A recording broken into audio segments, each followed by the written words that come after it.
My wife said she was going to a boring family reunion in Denver. I believed her because love makes you trust even when the signs scream otherwise. But that night, scrolling through my phone, I saw her aunt's post, crystal chandeliers, champagne, her family dressed in silk, and there my wife in a gown I'd never seen smiling under lights I wasn't invited to stand beneath. 90 miles away, I sat in silence, watching the people who once shook my hand raise their glasses like I'd never existed. So I posted one photo, nothing cruel, just honest, and within hours their perfect night cracked like glass. Sometimes all it takes is a single truth to ruin a lifetime of pretending.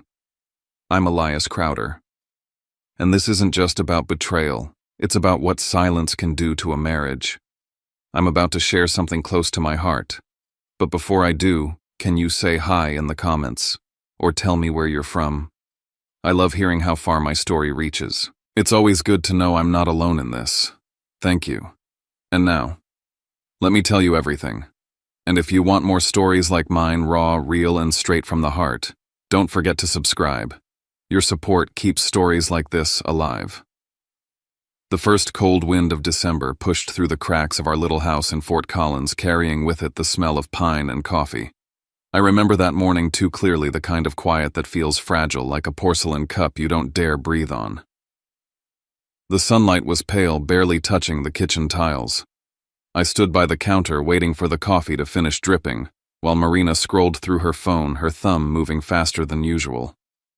She looked beautiful, even in that hurried way, hair tied loosely, silk blouse half tucked into her jeans. But there was something in her face that morning, a small distance I couldn't name. She said it like she was mentioning a grocery list.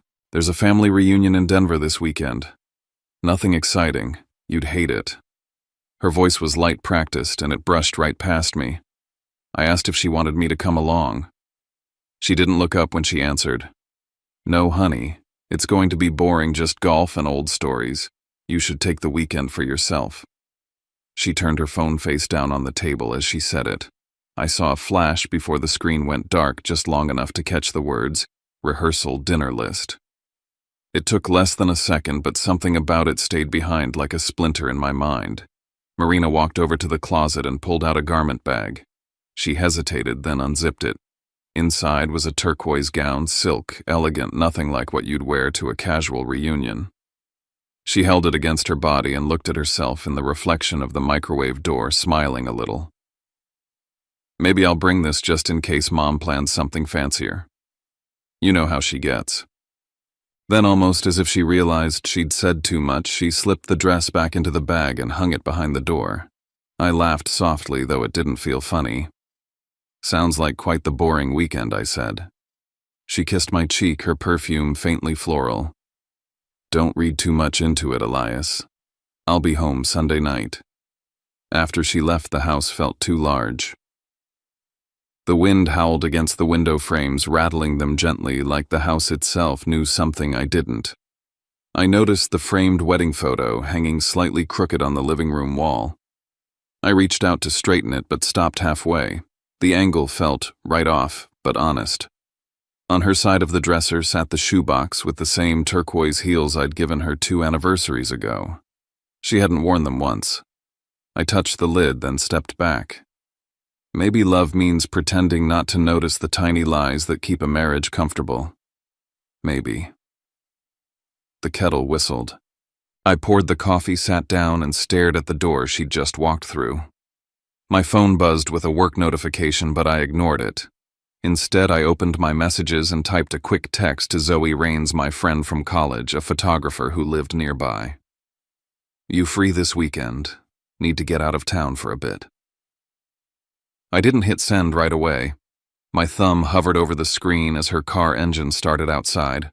I looked at the empty mug she'd left by the sink and asked myself a question I didn't want to answer. If it's just a family reunion, why does she need a gown? The door clicked shut, and the sound carried longer than it should have. I met the Vellums 5 years ago, and since then I've learned that silence can be sharper than words. Their home in Denver sits high on a hill, all glass and symmetry, overlooking the city like a painting that refuses fingerprints. Every time I step inside, I feel the difference between where I came from and where they believe they belong. Last Christmas, they hosted a dinner theme white and silver. The table stretched the length of their dining room set with crystal glassware and candles that smelled like money. Marina guided me to the far end of the table next to the caterer's station. I told myself it didn't matter. It was just a seat. But halfway through the evening, I realized the conversations at their end of the table weren't meant for ears like mine. Stocks, art auctions, trust funds, each word floating like a secret code. Camille, my mother-in-law, smiled at me from across the table and said in that perfectly measured tone of hers, "Elias has such a grounded energy. It's refreshing, really, a charming contrast." The word contrast sat in my throat like ice. Across from me, Vanessa, Marina's cousin, laughed. "He looks more like an artist than a software engineer, doesn't he?" I laughed too, because what else could I do? Later that night, as we said our polite goodbyes, Camille pressed Marina's shoulder and said, "You two balance each other beautifully. You bring him polish and he brings you simplicity." I pretended not to hear, but the words echoed in my mind all the way home. It wasn't just that night. There was the summer barbecue I wasn't told about until I saw photos online. The group chat labeled Vellum Inner Circle that Marina claimed she forgot to add me to. Each time I told myself it was nothing. Families have dynamics. Some just take longer to warm up. But beneath that reasoning was something colder, the awareness that I would always be slightly out of frame. Marina had learned how to live in their world, speaking softly, smiling just right, never arguing when her mother corrected her. I admired her for it once. Now I wonder if she learned it to survive. The truth is, I let it happen. I learned how to stay quiet, to play the easy husband who didn't ask questions. It made her life smoother, and for a while that was enough for me. But lately I'd started to feel like the silence between us wasn't peace anymore. It was distance. That night after she left for Denver, I sat on the couch with the TV on mute. The house smelled like her perfume. My phone lit up with a new notification, her name at the top of the screen, but when I looked, the message had already disappeared. She caught my eyes on her phone earlier and said it was just work. I stared at the blank screen and tried to convince myself she was telling the truth. I thought about how many times I'd mistaken their indifference for sophistication, how many times I'd called their coldness just their way. Maybe I'd been translating cruelty into culture to make it easier to love her. I leaned back and closed my eyes, the echo of Camille's words floating back to me. "You bring him polish and he brings you simplicity." Maybe that's all they ever saw in me, a contrast, a prop that made their perfection more believable. Outside, the wind picked up again, rattling the window pane. Somewhere in Denver, they were probably toasting to something, maybe to family, maybe to keeping secrets. I didn't know then that the next time I'd see them all together, it wouldn't be at a dinner table. It would be on a glowing phone screen, laughing under chandeliers while I sat 90 miles away, realizing just how far outside that glass wall I'd always been. The night before Marina left felt strangely suspended, like time itself was waiting to see which one of us would break the silence first. The lamp in our bedroom gave off a soft yellow glow that didn't quite reach the corners. She was packing neatly folding clothes as if she were preparing for something more formal than she'd admitted. The turquoise gown was back out again, spread across the bed. She caught my glance and said I might take it just in case. "You never know what Mom might plan." Her tone was casual, but her hands moved too carefully over the fabric. The shoebox with the matching heels was open beside the suitcase. For a second I thought she might finally wear them. Then she hesitated, closed the lid, and set it aside. I sat on the edge of the bed, pretending to check my phone. "You're leaving early," I said. "Didn't you say it starts Saturday?" She zipped the bag without looking up. "Traffic into Denver's been awful. Better to go ahead tonight." I nodded, but something about her voice felt rehearsed. When she handed me her phone to help connect a playlist to the car Bluetooth, a notification flashed briefly across her screen before disappearing. Rehearsal floor plan, Jonah and Celeste. I froze. The names belonged to her younger brother and his girlfriend. Rehearsal for what? A dinner, a party. My thumb hesitated over the screen, but she had already taken the phone back. "Thanks," she said, tucking it into her purse before I could ask. Later that evening, I called Zoe. She was the kind of friend who never asked too many questions, but always knew when I needed an escape. How about an early shoot-up at Estes Park, I suggested. Sunrise snow. No people might clear my head. There was a small pause on the line before she said yes, a hesitation I noticed but didn't understand then. 6 a.m., she finally replied. Bring gloves. It'll be freezing. Downstairs, Marina was switching out her phone wallpaper. I caught a glimpse of it over her shoulder, a long white table draped with flowers, glasses glinting under soft lights. Pretty, I said, trying to sound casual. She smiled, closing the screen. Just Pinterest inspiration. I love clean color palettes. We ate in near silence. Every small sound, the scrape of a fork, the hum of the refrigerator felt like it was filling in for the words we weren't saying. She was leaving an hour earlier than she'd planned, and the more I tried to tell myself it didn't matter, the louder that unspoken question grew inside me. Why does she look like she's dressing for a celebration while calling it a reunion? When she finally walked toward the door, coat draped neatly over her arm, I stood there unsure what to say. She smiled faintly, kissed me on the cheek, and said, "Don't wait up. I'll call when I get there." The door closed behind her, and a gust of cold air rushed in before silence reclaimed the house. I turned toward the bedroom, noticing the garment bag still hanging on the back of the door, black, smooth, unmoving, the kind of silence that hides more than it admits. I placed my hand on the shoebox, pressing the lid shut. Then my phone buzzed. It was Zoe. Tomorrow, 6:00 a.m. Estes Park. Bring your camera and warm socks. The wind picked up outside, whistling against the windows like it was trying to warn me. I didn't know it yet, but the mountains I was heading toward weren't going to give me peace. They were going to hand me the truth I'd been refusing to see. By the time dawn stretched over the peaks of Estes Park, the air was sharp enough to bite. Zoe and I had spent the early morning chasing light across the snow, her camera clicking steadily while the world stayed still. For a few hours I managed to lose myself in it, the rhythm of footsteps on frozen ground, the hiss of breath in the cold, the simple beauty of not thinking.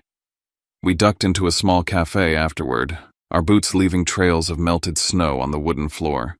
The place smelled like cinnamon and fresh espresso. I remember the warmth hitting my face as I sat down, feeling human again for the first time in days. Zoe ordered 2 coffees and pulled out her phone, scrolling through the photos we'd taken. We talked about exposure light balance, nothing serious, until she went suddenly quiet. "Eli," she said softly, "you need to see this." She turned the phone toward me. On the screen was a post from Aunt Beatrice Vellum, Marina's aunt, the one who always documented every family milestone. The caption read, "Celebrating Jonah and Celeste's engagement tonight. So proud." The image beneath the words stole the air from my lungs. A ballroom glowed under chandeliers, tables wrapped in white and silver, a wall of flowers behind the stage. Front and center was Marina in the turquoise gown. She was raising a glass beside her brother, her smile wide and easy, the kind of smile that used to belong to me. I scrolled down with a hand that wasn't steady. More photos, more angles. The entire Vellum family together, their laughter frozen in perfect frames. Camille in a floor-length dress, Jonah and Celeste kissing under falling petals. Every image confirmed what I didn't want to believe. There was no family reunion. There never had been. My chest felt hollow. The air in the cafe too thin. Zoe's voice sounded far away when she said my name. I didn't answer. I just stared at the screen until my reflection blurred into theirs.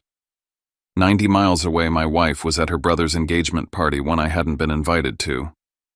One I hadn't even known existed. I tried calling her. Once, twice, 3 times. Straight to voicemail. I typed a message. "I'm looking at the photos. Please tell me why." It showed as delivered, never read. Zoe reached across the table, but I pulled back. I didn't want comfort. I wanted the truth, and it wasn't coming from her. I opened the comments section under the post. "So lovely that the whole family was there tonight." One person wrote. Aunt Beatrice had reacted with a heart. The word family sat there like a wound I couldn't close. I left the cafe, stepping into the thin mountain air. The world had gone quieter, the kind of quiet that presses against your ears. I walked along the edge of a frozen lake, my breath turning to clouds. The anger that should have come never did. What filled me instead was humiliation, a deep, steady ache that started in my throat and worked its way down. I thought of the wedding photo hanging crooked on our wall, the turquoise heels still in their box the way she'd told me not to come. Maybe this was the truth I hadn't wanted to face. I wasn't part of her family, not really. I was an accessory she could set aside when it didn't fit the room. Snow began to fall soft at first, then heavier. I sat on a bench by the lake and watched it blur the world into white. I didn't cry. I didn't move. I just let it cover me until everything heard the photos. The laughter faded into the same cold silence. When I finally stood, Zoe was there, camera in hand. She didn't say a word. She lifted the lens and snapped a photo of me against the snow face, unreadable, the mountains stretching behind me. "Keep this," she said quietly. "You might need it someday." I didn't understand what she meant then. But later, when that image would reach the same people who had erased me, I'd realize what she saw in that moment: a man stripped of every lie, except the one he refused to keep living. Night settled over Estes Park with the kind of quiet that presses against your ribs. The fire crackled inside the small mountain lodge, throwing gold light against the frosted windows. Zoe sat cross-legged on the rug, editing photos on her laptop, her face lit in alternating shades of orange and blue. I sat beside the fireplace, the glow reflecting in my phone screen. The mountains outside were swallowed by darkness, but the weight in my chest felt heavier than anything beyond those walls. I opened the gallery and stared at the picture she had taken that morning, me standing in the snow, half in light, half in shadow. My expression looked unfamiliar, like someone who'd already lost more than he realized. I thought about the post I'd seen, the laughter, the chandeliers, the turquoise gown. 90 miles away, they were still probably celebrating, oblivious that the man they had erased was still breathing. I typed out a caption without thinking. "Some reunions celebrate who's missing, not who's there." The words sat on the screen for a long time. My thumb hovered over the post button, hesitating between pride and grief. Then I pressed it. The photo went live at 9:12 p.m. At 9:31, the first notification appeared. By 9:40, 10 people had shared it. Friends from college, co-workers, even a few I hadn't spoken to in years. A comment popped up. "Eli, are you okay?" Another read. "That's heavy, man." I turned the screen face down and stared into the fire until the logs collapsed into embers. By midnight, the phone wouldn't stop buzzing. The vibration echoed through the wooden floor, steady as a heartbeat I didn't want to feel. I finally silenced it and fell asleep on the couch, the phone face down beside me. When morning came, sunlight pushed through the curtains like a confession. Zoe was already up, sipping coffee, her expression cautious. "You might want to check your phone," she said. My inbox was flooded, missed calls, unread messages, tagged posts. Someone had screenshotted my caption and shared it with a headline: "Man excluded from wife's family event posts, haunting photo." Within hours, the story had spread. I saw comments from strangers he didn't even get invited, classic upper-class cruelty. The room tilted slightly as I scrolled. It wasn't just gossip anymore. It was exposure. The photo that had been nothing but a release of pain was now being dissected by people who didn't know me, turned into something larger than my marriage. Down in Denver, at that same moment, the Vellum's perfect night was crumbling. A video surfaced from the engagement party, a waiter filming the family laughing when someone mentioned the post. Camille's smile froze mid-sentence. Her face stiffened, eyes sharp as glass. I replayed that video over and over, not for satisfaction, but to understand the look in her eyes. It wasn't guilt, it was fear. Fear that their illusion had cracked. At noon, a message from Marina arrived. "You're making me look bad. You're making us look bad." I stared at her words until they blurred.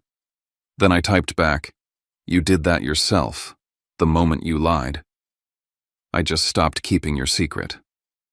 I didn't send anything else. There was nothing left to defend. For the first time in months, I felt a strange calm. Fear and relief tangled together like the first deep breath after holding it too long. Outside, the wind howled again, sweeping snow against the windows. My phone buzzed one last time that evening, a call from a number I didn't recognize. When I saw the name, my stomach turned cold. Camille Vellum. I let it ring. I watched the fire burn lower, thinking of how quickly warmth becomes ash. The storm outside was only beginning, but it was nothing compared to the one waiting beyond that call. 2 days after the post, I drove back to Fort Collins. The snow had deepened, weighing down the pine branches that framed our street. From the outside, the house looked exactly the same, quiet, neat, unbothered. Inside, everything was too still, as if time had chosen not to move until I returned. The faint smell of stale coffee hung in the air. On the back of the bedroom door, the turquoise gown she'd worn to the party still hung half unzipped. I stood there for a long time, staring at it like it could answer something. My phone vibrated again. A voicemail notification blinked. I pressed play. Camille's voice filled the room, calm but commanding. "Elias, we need to talk. Marina's falling apart. Take the post down. This isn't something that should be aired publicly. We can fix this, but not like this." I deleted it before she finished. The idea of her saying we like I was still part of their family made me laugh under my breath. Seconds later, a message from Marina appeared. "You made my mother cry. They think I can't control you. Please stop." I set the phone down, unable to tell if I felt angry or just empty. That's when I saw the new email in my inbox, no sender name, just a subject line. "You should know." The message read, "She never told them she married you in a courthouse. The family presented her as single for PR reasons." I read it 3 times, my hands cold against the keyboard. The Vellums had built their empire on appearances. Now I realized I'd been part of their performance, a secret they could hide when the cameras showed up. At noon, a colleague from my firm called. "Hey, Elias. Look, I don't know what's going on, but one of our clients is connected to the Vellum family. They're nervous about the attention. They might pull their account if this keeps trending." For a second, I couldn't speak. I thanked him and hung up, the irony cutting deep. I'd spent years working to build stability, and now the truth was threatening to undo it all. When Zoe showed up later that afternoon, she carried a magazine folded open to a feature article. "You've gone viral," she said, handing it to me. The headline read, "A photo that divided class lines."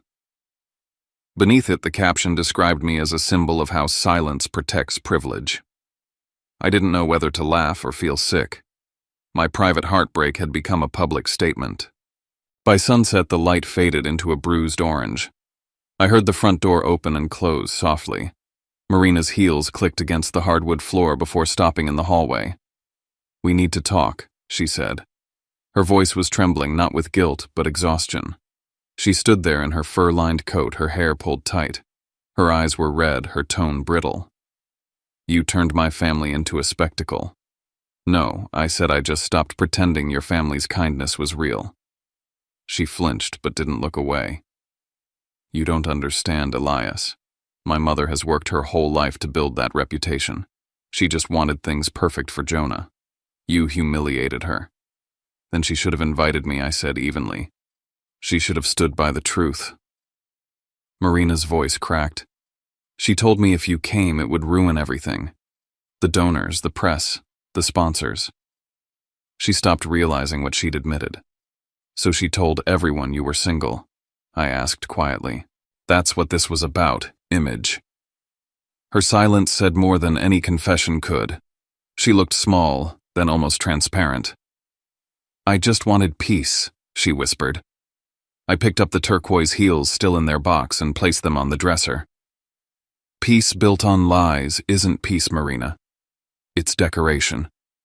Tears filled her eyes. "I didn't mean for it to go this far." I nodded slowly. "Neither did I. But once the truth is out, you can't choose who hears it." The clock ticked between us, each second stretching longer than the last. The anger inside me had cooled into something sharper clarity. I wasn't shouting anymore. I wasn't pleading. I was finished trying to fit into a picture that was never made for me. I grabbed my coat from the chair and slung it over my shoulder. She looked up, startled. "Where are you going?" "Somewhere quiet," I said. "You can keep the house, the stories, the family name." I'm keeping what's left of my dignity. I walked past her down the hallway that still smelled faintly of her perfume. At the door, I turned once more. She was standing by the window, framed by the same light that once made her glow. Now it only cast a shadow. Outside, the snow was falling thick and steady. The street was empty, the world wrapped in silver silence. I started the car and sat there for a long minute watching the warm light from our window spill across the snow. For a fleeting second, I wanted her to come out to stop me. But she didn't move. As I pulled away, the reflection of the house shrank in the rearview mirror until it was just a glow in the distance, soft, unreachable, already fading. I thought about what Camille had said in her message about fixing things quietly. Maybe that was always their way, bury the truth under enough luxury until no one remembers what's missing. But some things can't stay buried forever. The snow kept falling, the world muted except for the hum of the engine. I whispered into the quiet. The truth didn't destroy us. The silence did.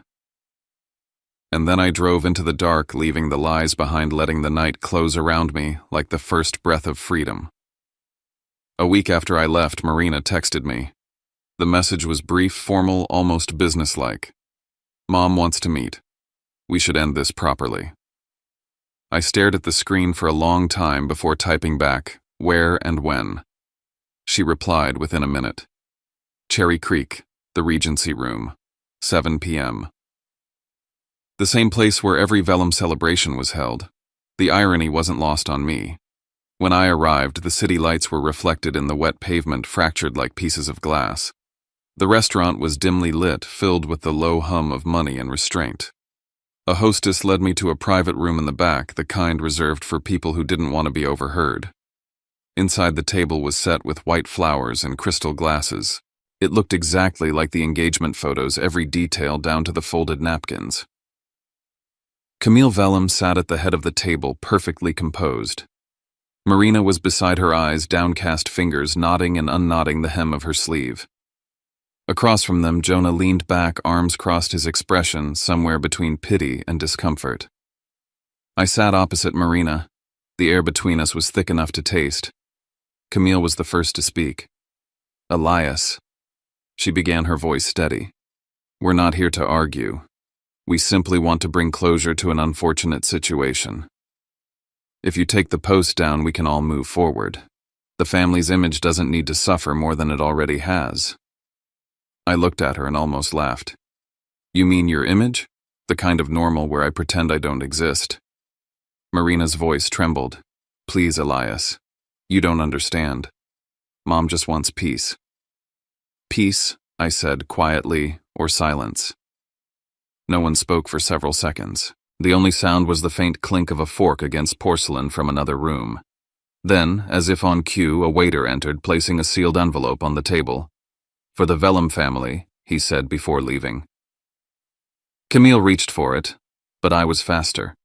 Inside was a letter from the restaurant manager thanking the Vellum family for booking the entire venue for Jonah and Celeste's engagement party. I slid the letter across the table toward her. A family event, huh? Not just Jonah's celebration. You rented out the whole place. Camille's smile never faltered. You're reading too much into this. You're not part of our social circle, Elias. You never were. Marina was trying to protect you. I leaned back. By deleting me from her life one photo at a time, Marina's lips parted but no sound came out. The silence grew sharp. Then Jonah spoke, his voice hesitant. Mom, enough. He deserves to know. I told you he should have been invited. His eyes flicked to me. But they said it would make things complicated. And Marina... He trailed off. Marina's eyes filled, but she didn't deny it. She'd nodded. She'd agreed to keep me out. I felt the air leave my lungs. I reached into my pocket and pulled out my phone. You know, I said evenly, Beatrice sent me something. I thought I'd return the favor. I tapped the screen and the room filled with the faint sound of clinking glasses and laughter. Then came Camille's unmistakable voice, clear as crystal. It's a relief Marina could keep her husband away tonight. Marina covered her mouth. Camille froze. Jonah looked like he wanted to disappear. You wanted everything perfect, I said, standing now. But perfection doesn't exist, Camille. It just hides the cracks long enough for the light to get in. Marina's tears came fast. I didn't mean to hurt you, Elias. I just didn't want to embarrass you. No, I said, my voice low. You were embarrassed by me. I turned to her. You were scared they'd see you with someone who doesn't wear the right suit, who doesn't own a mountain house, who doesn't speak their language. You were scared they'd see how human you really are. The video kept playing on the table, laughter echoing through the small room. I didn't stop it. The sound filled the air like a confession no one wanted to hear. I picked up my coat. You wanted silence, Camille. Here it is. I turned to Marina. You wanted peace. This is what peace sounds like when you finally stop pretending. I walked out, leaving the laughter still playing behind me. In the hallway, a mirror stretched across the wall, polished and unforgiving. I paused and looked at my reflection. For the first time, I didn't see a man trying to fit in. I saw someone who had finally stopped asking for permission to exist. As I stepped outside, the Denver air was cold and clear. The city glimmered behind me like broken glass. When the crystal wall finally shatters, I thought you don't need to pick up the pieces. Everything inside it was already fake. A month after that night, I was living alone in Glenwood Springs. Spring was just beginning to loosen winter's grip. The snow on the mountains had started to melt, sending thin rivers of cold water rushing through the valleys. My new apartment was small, one window facing the ridge, one desk, one bed, but sunlight poured through every corner. It smelled like pine and new beginnings. I'd taken a freelance job with a local media group. They'd found me through the post. Apparently, truth sells when it's raw enough. The irony made me smile. One morning, I received a letter in handwriting I recognized instantly. Elias. It read, I'm sorry I didn't have the courage to stand beside you. Mom is sick now. Jonah's moved out. The family's falling apart, and maybe that's fair. They built their life on pretending. I hope you're doing better than we are. It was signed, Marina. I folded the letter and placed it in a drawer. There was no anger left, just quiet acceptance. That afternoon, Zoe called. There's a photo exhibition opening at Estes Park next week. It's about truth and identity. They want to feature your picture. I almost said no. But something in her voice, proud, gentle, made me say yes. Driving up through the mountains, the roads were still lined with snow. The same turns I'd taken weeks before looked softer now, thawing under the spring sun. When I reached the summit, the air was sharp but forgiving. Zoe was waiting near the lodge, standing beside a canvas print taller than either of us. It was my photo, the one she'd taken that morning by the lake. Me half in light, half in shadow. Beneath it, in clean black letters, truth doesn't destroy. It exposes. For a long time, I just stood there looking at it. People passed by, pausing to read the caption, some nodding quietly. A journalist approached me later. You know, she said, your photo has reached people all over. It's become a message for anyone who's been made to feel small for telling the truth. I didn't know what to say. I wasn't trying to make a statement. I was just trying to survive. But maybe that's what truth really is, a survival instinct that refuses to die. Before leaving, I checked my phone. A new email sat in my inbox. It was from Aunt Beatrice. They've cut me off, she wrote. But I don't regret it. That night needed light. Thank you for giving it to them. I closed the message and looked out across the peaks. The snow glistened under the sun, the air thin and bright. I climbed a short trail above the lodge until I reached a ledge overlooking the valley. The wind was strong enough to sting, carrying the scent of melted ice and pine. I whispered to no one. I used to think silence kept the peace.